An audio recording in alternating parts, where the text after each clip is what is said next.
Hola compañeros y maestra, buenas tardes, días, noches, madrugadas, dependiendo la hora en la que estén mirando este video. Nosotros somos el equipo número 10, estamos conformadas por Dudley, Evelyn y Victoria, que van a ver en los siguientes videos, y yo, su servidora Fernanda. Antes de iniciar la exposición, les recomendamos que durante el transcurso del video vayan haciendo apuntes en su libreta o en una hoja, porque les van a servir a la hora de hacer las actividades. Y otra instrucción es que les vamos a subir un documento Word. En ese documento Word ya vienen a acomodar las actividades, ahí solamente tienen que llenarlas con lo que se les pide en las instrucciones que posteriormente les vamos a explicar.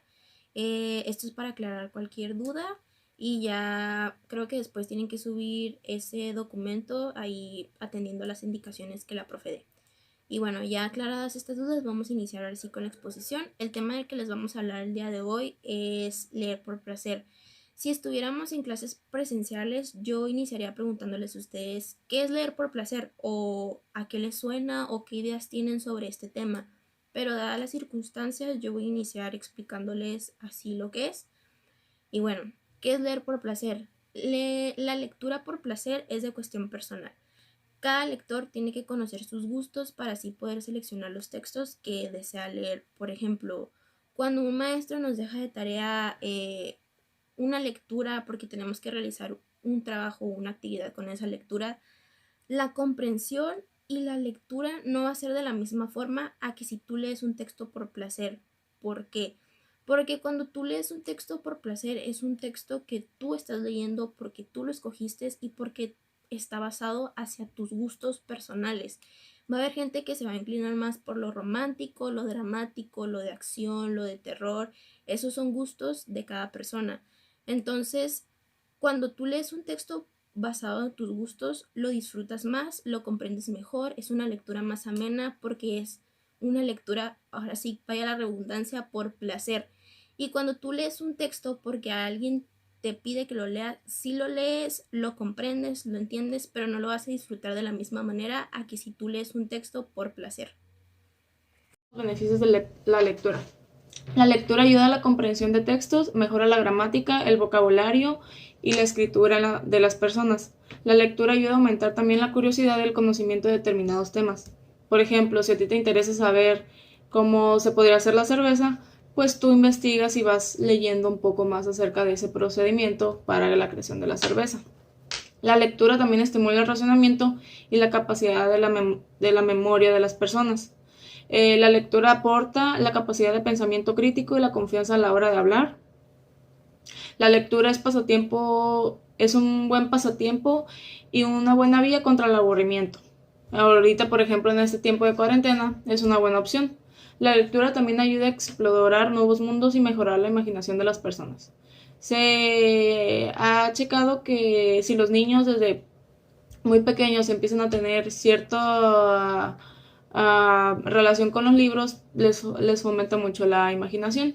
La lectura favorece la concentración y previene el estrés, ya que como es un pasatiempo, pues ayuda un poco a distraernos de todas las otras cosas que pues nos pueden estar agobiando un poco. La lectura crea vínculos y ayuda a conectar o sea, tener una conversación con una persona por afinidad de lectura, conocimientos o emociones, ya sea de que, oye, platicar con un conocido, ¿has leído tal libro? Y a lo mejor posiblemente no, pero ya tú haces una conversación con esa persona porque le estás explicando lo interesante que es ese libro que tú has leído. Y por último, la lectura siempre te acompaña y hace que no te sientas solo, independiente del lugar donde te encuentres. Te ayuda mucho pues distraerte, que sea obviamente también por cuestión de, de placer, no por obligación, siempre. Hola, mi nombre es Victoria y hoy les voy a hablar sobre dos tipos de textos. El primero son los textos recreativos. Los textos recreativos son aquellos en los que el enunciador expresa sus emociones y sentimientos como resultado de la imaginación y la creatividad, con el fin de impresionar, divertir o entretener al lector. Se clasifican en dos: textos literarios y personales. Los textos recreativos literarios son textos que utilizan un lenguaje metafórico y connotativo, con la finalidad de impresionar al receptor o destinatario. Algunos de los ejemplos de los textos recreativos son los cuentos, historietas, poemas, chistes, refranes, canciones y adivinanzas. Y el siguiente texto son los textos persuasivos. Persuadir se define como inducir, mover, obligar a alguien con razones a creer. Se puede entender como texto persuasivo aquel que a través de ideas revelantes, argumentos, intenta motivar, convocar, influir o persuadir a que lo recibe sobre un punto de vista. Los ejemplos de los textos persuasivos son los anuncios publicitarios, artículos de opinión y caricaturas políticas. Y pues a continuación les voy a dejar las dos actividades de cada uno de los creativos. Es muy simple y muy fácil de realizar y divertido a la vez. Tienen que realizar una historieta. Puede ser de su gusto, de su preferencia, lo que ustedes quieran. Lo pueden hacer a computadora o mano. En caso de que lo hagan a computadora, pues obvio pueden copiar imágenes, ¿no? Y en el segundo texto, la segunda actividad que viene siendo los textos persuasivos, tienen que hacer un anuncio publicitario. Igual, pueden inventarla o pueden basarse en otros tipos de anuncios que ya existen, pero ojo, no deben copiar los anuncios. Tienen que hacerlos ustedes mismos, así que pueden hacer volar su imaginación. Y esto sería todo por mi parte. Y gracias por su atención. Hola, mi nombre es Evelyn. Yo les voy a hablar acerca de los textos funcionales e hipertexto. El adjetivo funcional indica que algo tiene como cualidad de ser usado de manera cómoda, útil y fácil, por lo que un texto funcional se caracteriza por ser atractivo y útil. Estos se dividen en tres, que son textos funcionales escolares, que son el mapa conceptual o el cuadro hipnótico, los textos personales funcionales, que son la carta formal o el currículum vitae, y los textos laborales y sociales, que son la carta petición, carta poder o la solicitud de empleo. El texto hipertexto es un concepto asociado a la informática. Hace referencia al sistema que permite enlazar fragmentos de textos entre sí, lo que permite al lector acceder a la información a través de los enlaces relacionados en vez de hacerlo de una manera secuencial. En la literatura también algunos autores lo utilizan para hacer referencia a algunas otras obras que ellos escribieron y así la lectura no sea de manera secuencial. La actividad acerca de los textos funcionales sería que tú elijas cualquiera de los tipos de textos, ya sean funcionales escolares, funcionales personales o funcionales laborales y sociales, y crees tu propio ejemplo en Word y lo subas.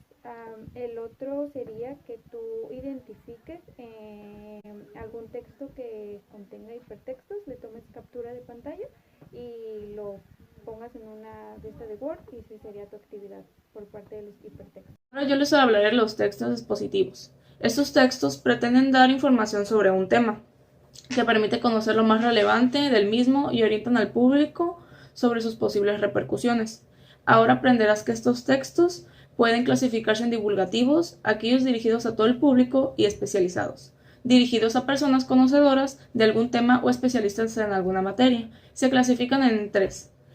Son los textos históricos, los escolares y los periodísticos. Los históricos se dividen en monografía y biografía. La monografía es un documento escrito que tiene la función de informar de forma argumentativa sobre un tema en particular. En general se trata de textos muy largos, en los que se ofrece mucha investigación que seguramente pues aporta algo nuevo al exponer una conclusión. Una monografía debe ser escrita, sistemática y completa.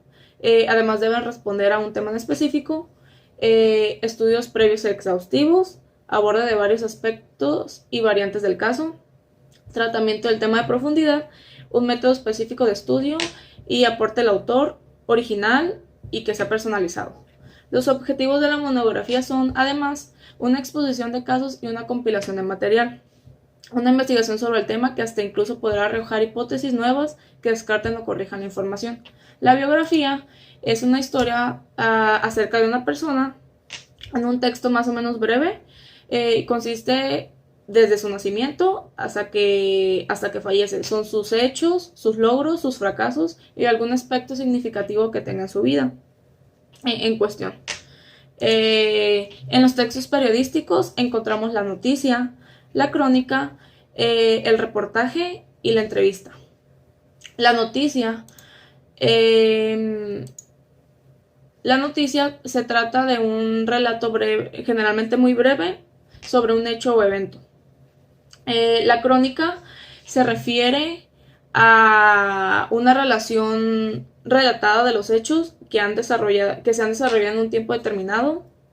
Suele ser muy común para narrar hechos como eventos deportivos, marchas, manifestaciones, sesiones de congresos, eventos deportivos y más. El reportaje, en él se expone un tema en específico, que es un trabajo de investigación realizado por el reportero sobre algún hecho, evento, personaje o tema en particular. Y la entrevista, en ella se narra un diálogo, es un diálogo donde hay preguntas y respuestas, en el que el reportero o entrevistador o el personaje o la persona es entrevistada referente a algún tema o realmente son preguntas en general. Por último están los escolares, que son la reseña escolar y el reporte de investigación.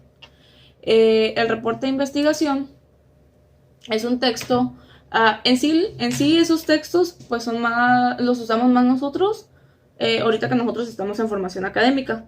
El reporte de investigación nos permite es un texto que consigna la información relativa, escolar o personal.